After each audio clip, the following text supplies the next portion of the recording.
essentially starting where we started yesterday, but hopefully we have cleared up some of the pathways.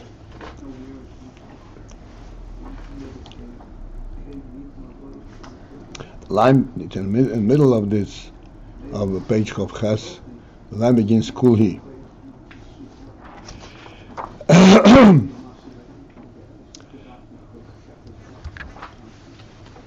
We're discussing the concept of achlifu duchtaihu, that the oiris can find a place that is different than what their nature is. Now the chesed will go into kli agvura and vice versa. And to explain that possibility, we're saying that actually the oir, as it is by the mashpia, is not yet defined in terms of quality, leniency, determining a pathway of chesed agvura. It is above that. It's pure oir hanefesh, oir haseichel. And therefore that oir can be put into any keli essentially. The oir acquires a defining factor as a result of its nislapshus in the keli. Like we gave the moshel, the example of Shmaya v'Avtalin, who taught Hillel and Shammai. Shmaya v'Avtalin, they presented one single svara to both Hillel and Shammai. By Hillel and Shammai, it developed into two different pathways, Gvura and Chesed. From the very same svara that came from Shmaya v'Avtalin, by Hillel and Shammai, they diverged into different pathways. Because the oir that is by the Shmaya v'Avtalin, that did not move out in this form of oil. It moved out in the form of mayim, and therefore mayim. This is the hashpah, the actual hashpah, not the way it is in the source. Oil is the way it is in the source. Mayim is the way it moves out of the source, and therefore there it is.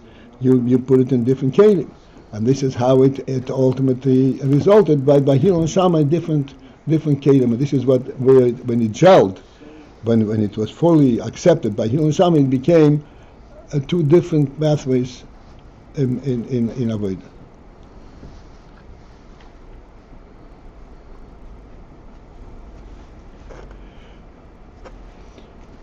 And in a nutshell, so to speak, describing these different processes, this whole process, we are defining it as three different stages, and this is called oir, mayim, and rakiah. Oir is the hashpah that the Rav is going to give to the Talmud, while when it is still contained by the Rav and has not yet emanated from the Rav. Mayim is as it emanates from the Rav to be bestowed to the Talmud. Rakiah is how the Talmud accepts it. Rakiah is what's called the gelling of the oil, or the solidifying, the freezing of the mayim. Where once it freezes over, the mayim do not have this versatility, this movement. Normally mayim is in constant movement, and it changes colors and changes forms. But once it gels into rakiah, then it remains in a certain form. And that is how it is by the Talmud.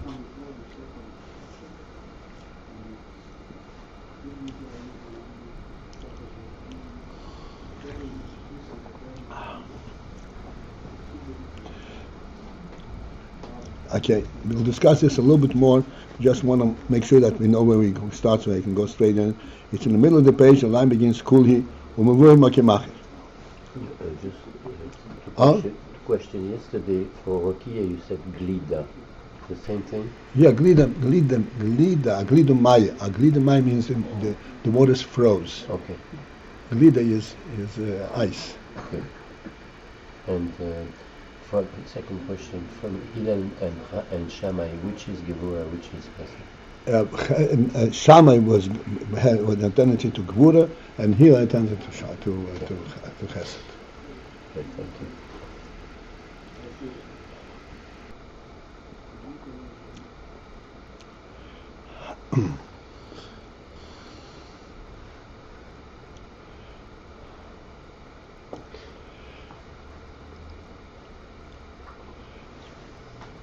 I want to give us a little bit of a richer perspective on this. As we're going to go on, it will develop more, but just want to make sure that we have some perspective what this is about. In our own experience, you are traveling. If you travel in an area that you're very familiar with, and you have to go from point A to point B, and you're walking in a certain pathway, but that pathway does not solidly define how you're going. You're going in this pathway among other pathways. When you're walking from here to 770, and you choose to walk down Carroll Street, you choose to walk down President Street, none of these are defining your pathway. These are all perceived as being included in the entire panorama, so to speak. Your position versus 770. The pathway is totally material. It doesn't define your path. You're looking at it from a higher perspective. But if someone asks you directions, who does not have the map of the area, and does not know the proximity from one place to the other, doesn't know that this is east and this is west or north and south. He's asking you for directions. Then you have to give him specific directions. You walk down this street, and you walk to the corner and make a right turn, or the next turn, and he follows that direction very precisely. By him, this is the only way to get there. It's like Glida Maya. There is no versatility. It's not a possibility, it is the only probability, the only way to go there. This is the difference between the way things are by the Rav and the things are by the Talmud. The Rav, he gives the svara not because this is the svara that he came up with, this is the only way to understand this thing. He looks at it from an exceptional perspective. He sees the entire reality. The svara is a means to express the entire reality. The reality is what he is into, not this particular svara. By the Talmud, he doesn't see the entire reality. This svara becomes the entire seichel, the entire reality.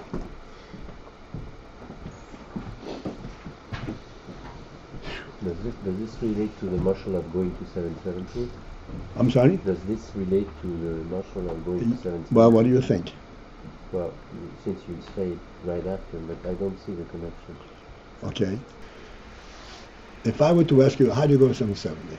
I will tell you, turn right, turn left, whatever. Yeah, but I would ask you, is there an alternative way to go? Yeah, I could tell you that too. Excuse me? I could tell you that too. Are there many alternative ways to go? Maybe two, maybe three. Okay, whatever it is, you're not gelled into one way or another. How do you know the various alternatives ways? Because I know the... Excuse me? Because I know the area. You know the area, not because you know the ways. Oh, okay. Now I understand. You know the entire, you know the relationship, the proximity, this place versus this place. And you're not going to get lost. Whichever you put me, I'll find my way.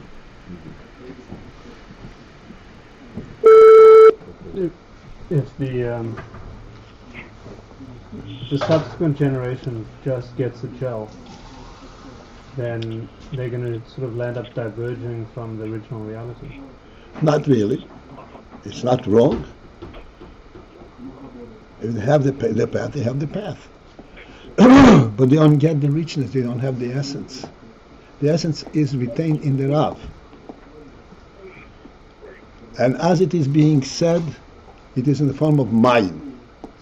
Right. I'm just looking at, we had Shmai Paltiel, and we said they were like one within that reality. Then we had Hillel and Shammai, and we look at how they are each getting a perspective. They're not getting the full picture. So I'm just thinking about the Deiros. How do we land up having connection to essence or reality if there's this continual divergence?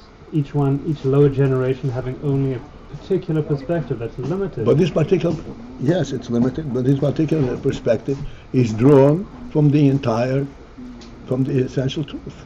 But we see already the difference in Shammai and Beis Hillel, how they were opposing, let's just put it that way.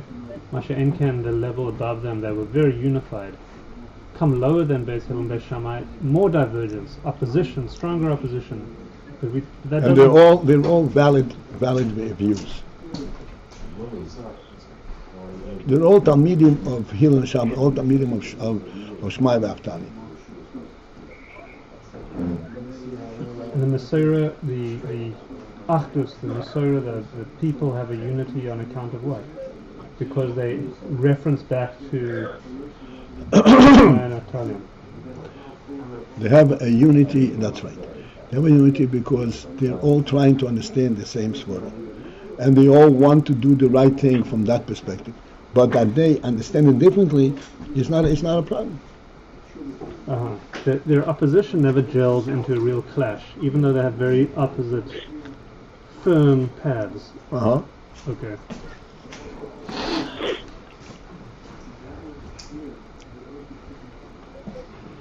I mean, we do have, by the time of Sfiras Omer, that was an unusual situation. Negative fallout.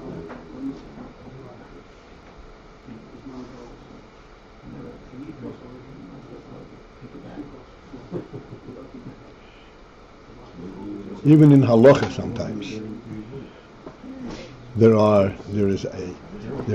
halacha presents various methods how to do this mitzvah, and it depends how you feel about it. If you feel that this is more tzniusdik, you do it this way. If you're more this much tzniusdik, now the focus has to be on tznius. I give an example.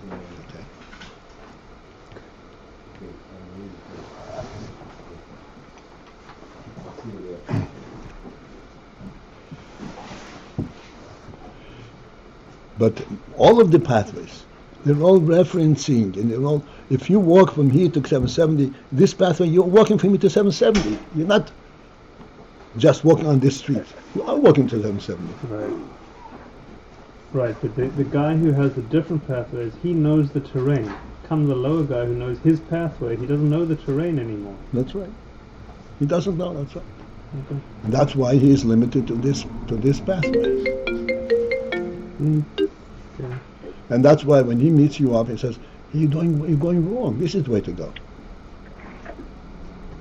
That's my question. That's it. Okay. But they're both right. This is the principle. They're both right, but they're both wrong because they don't.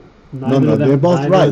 They are both right, but neither of them knows the shetach anymore. But they're both right. Okay. In terms of getting there, they're both right. In terms of negation of the other side, they're wrong. Yeah.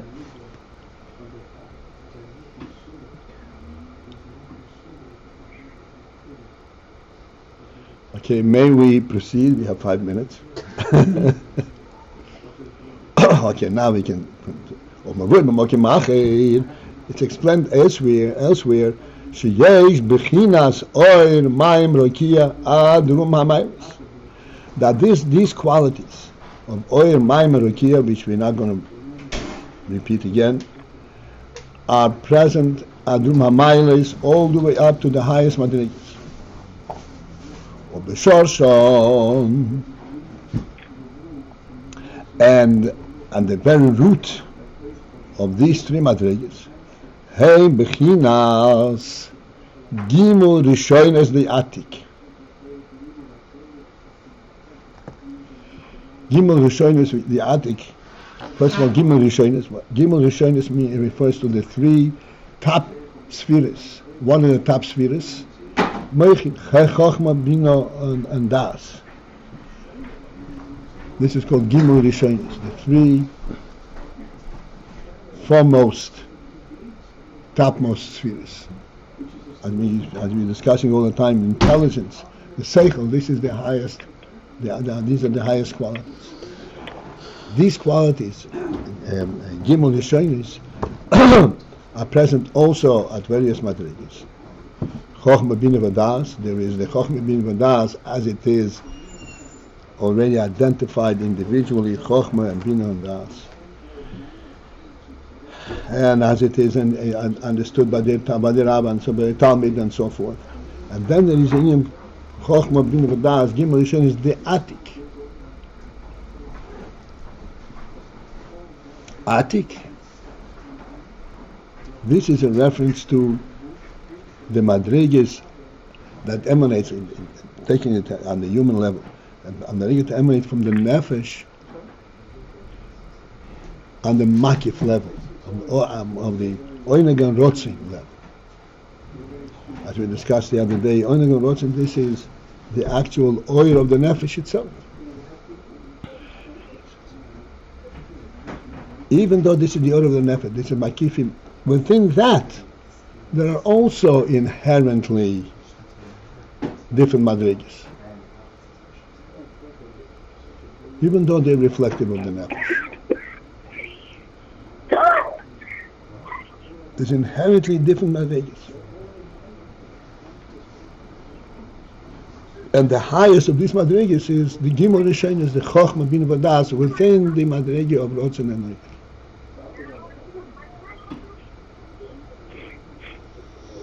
Why not the Ratzon within the Ratzon within? And then you can do the Ratzon within the Ratzon. Oh, okay. Gimel Rishon is the Atik. This is Gimel Rishon is the Atik. This is like the Oir, Mayim, and Rakiah within Atik itself.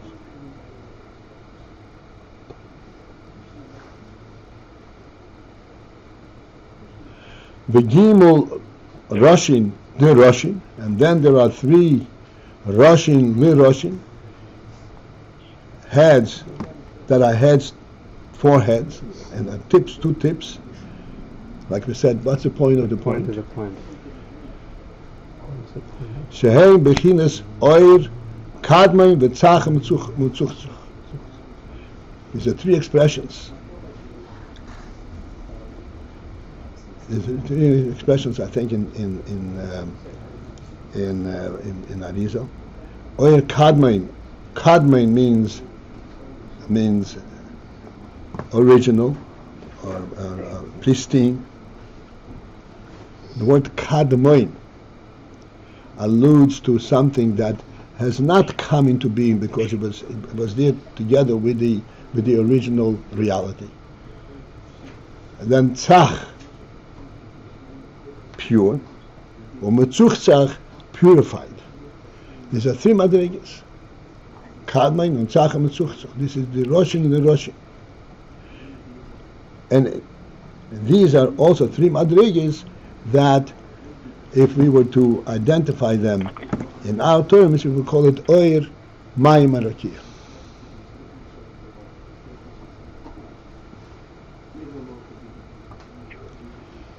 Again, which corresponds to Or here, the little difference. Yeah, I got it. Just want to point out this. And this is the important thing which I'd like that we should understand. As we said before, Oir is the way this is still within the mashpia. What is the difference between the way it is within the mashpia and the way it is as it emanates from the mashpia, and ultimately how it reaches the mushpa? The principle is that the way it is in the mashpia, he does, as we said, like in terms of the directions, he does not look at the streets. He knows the shetach. The example for that, the illustration for that is, a realistic illustration is if somebody stands on a high place, he's on the Empire State Building, and he's looking down on the streets, all the streets, and he's giving directions.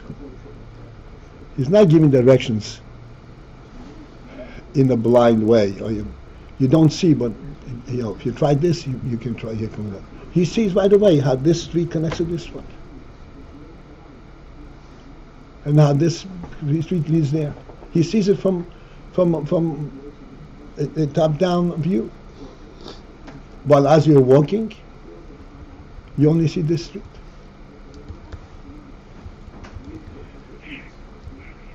This is the principle of Oyer and Kadmon. Because the Mashpia, he does not get this oil from Seichel. He draws the Seichel from the higher koiches, from the Nefesh, from the Rotzen and Oinek, from the reality of the Atik. As we said yesterday, or the day before, and we said, and we tried to identify Seichel, and I hope that it reached. What is the definition of the word Seichel? What do you mean by Seichel?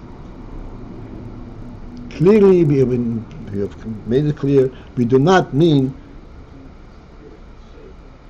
the pathways of Seichel. Like we said, 1 and 1 is 2 ones, is not Seichel at all. It's identifying a physical reality. Seichel is how this physical reality is perceived on the Seichel level. It's real not because it's physical, because it's a Seichel in you. Seichel gives it reality. Where does this reality on the Seichel come from? It comes from the fact that the Nefesh recognizes that there is a reality, a godly reality.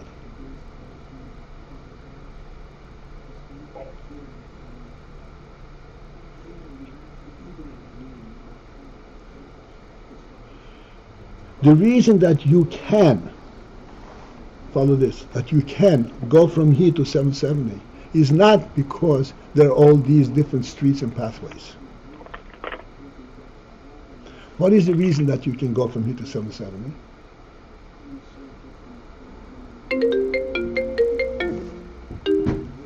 By the fact that 770 and this place are in the same area, in proximity to each other.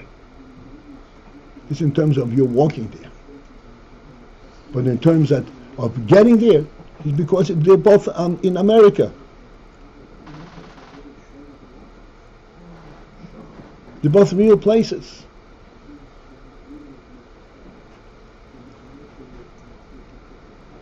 If one were on Mars, then you would say, hey, this is not real.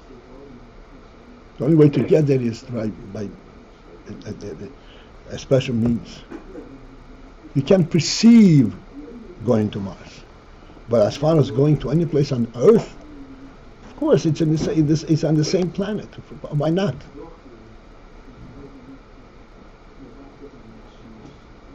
That can be perceived already before you even start.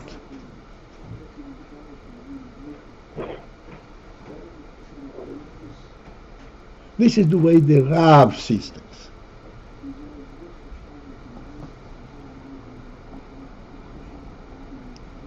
They're both in the same reality. Yeah, of course. The Talmud does not see it from that angle at all. He doesn't relate to that reality. He relates to that which he was taught and shown. And he approximated and he absorbed it in his seichel, and he can relate to it on his small seichel. A mile distance, I can perceive that. 10 miles, I can't even imagine what it is.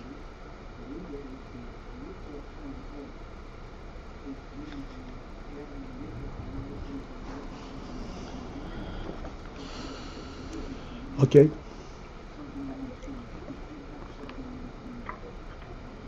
Okay.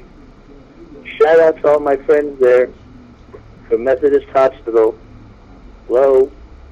Yeah, hello. Who is this? Shmuel. Shmuel.